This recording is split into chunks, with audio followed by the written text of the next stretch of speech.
Hobby Quick Hits. Delivering that breaking hobby news directly to your earlobes. You want to know those hot drops from the card shop?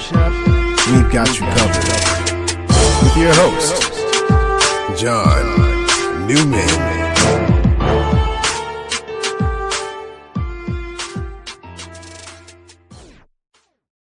Hello everybody, welcome to another episode of Hobby Quick Hits.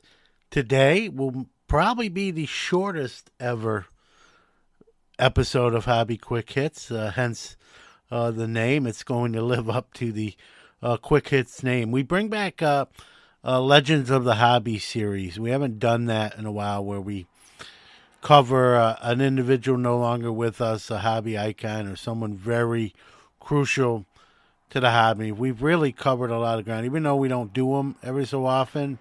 We've covered some ground with this.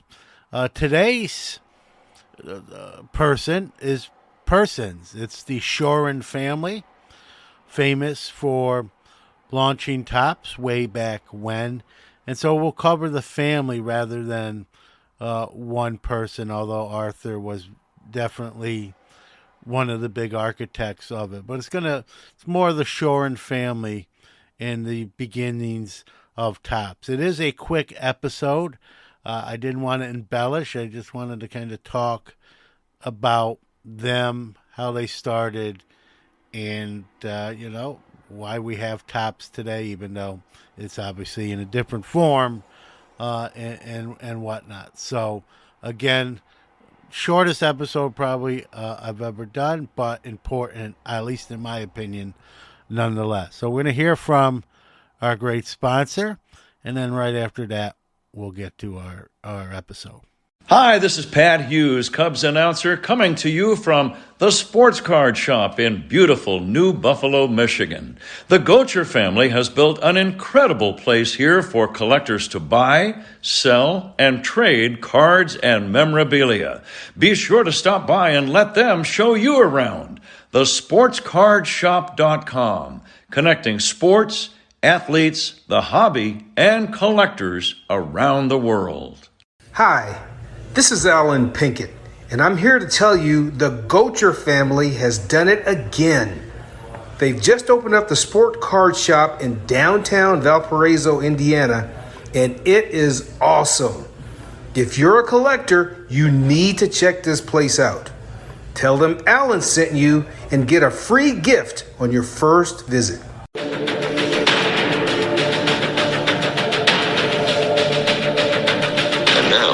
Feature presentation.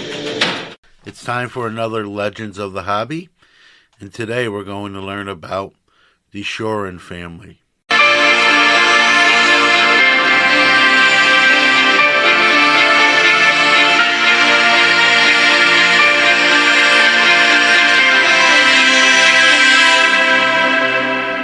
All right, we're going to learn about the Shorins of Topps fame, but it has to start in 1908, when Morris Chigurinsky Shorin took control of a company named American Leaf Tobacco. And much like the name implies, they sold tobacco at the time. But his sons Abram, Ira, Philip, and Joseph relaunched the company in 1938 as Topps, with two P's, as we know. The name, the reason they picked Topps is because they wanted to be the tops in the industry, hence the name. They added a P to kind of differentiate themselves there, and they decided to produce chewing gum due to tobacco sources drying up, especially from the Turkish tobacco fields. And they initially wanted to go into the produce business, fruit, before gum, but that was rejected, and gum was selected. They started with Bazooka and the small comics that we remember in those Bazooka gums. The first day they started Bazooka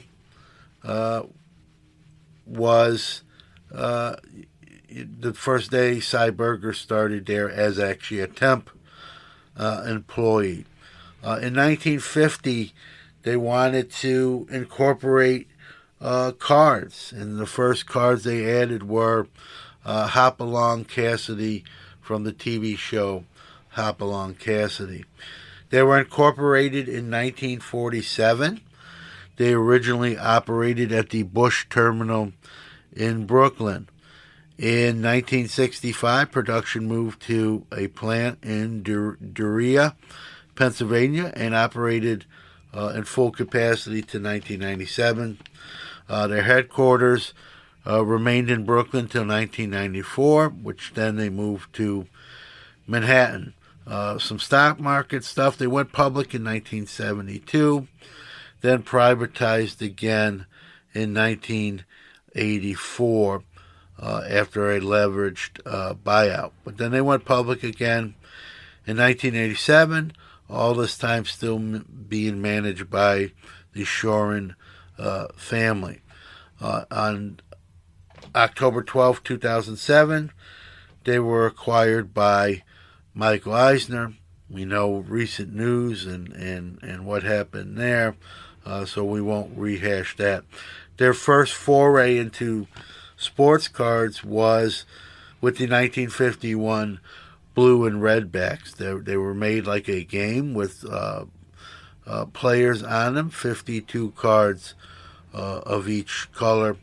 If you're a historian, you know about the Topps Bowman Wars, and Topps eventually won, which led to the acquisition of Bowman in 1956 by Topps. But they really didn't do nothing with Bowman until years later.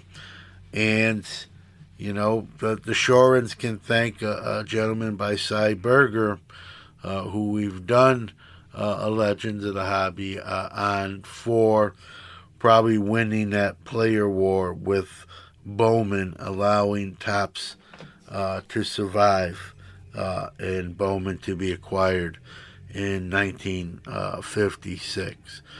So, you know, there you go. I bet you a lot of you probably didn't know that, you know, Topps went back to 1908, even though it wasn't called Topps at the time, but rather American Leaf Tobacco. All right, thank you for listening to another episode of Hobby Quick Hits. Want to give out our social media, starting with our website, which is www.sportscardnationpodcast.com. Facebook, you can follow us at www.facebook.com/sportscardnationpodcast/. Twitter, we are at SportsCardNati1, so it's SportsCard NATI1. Instagram at Sports Card Nation Podcast, or you can email the show hobbyquickhits@gmail.com. Again, thanks for listening. We'll see you next week.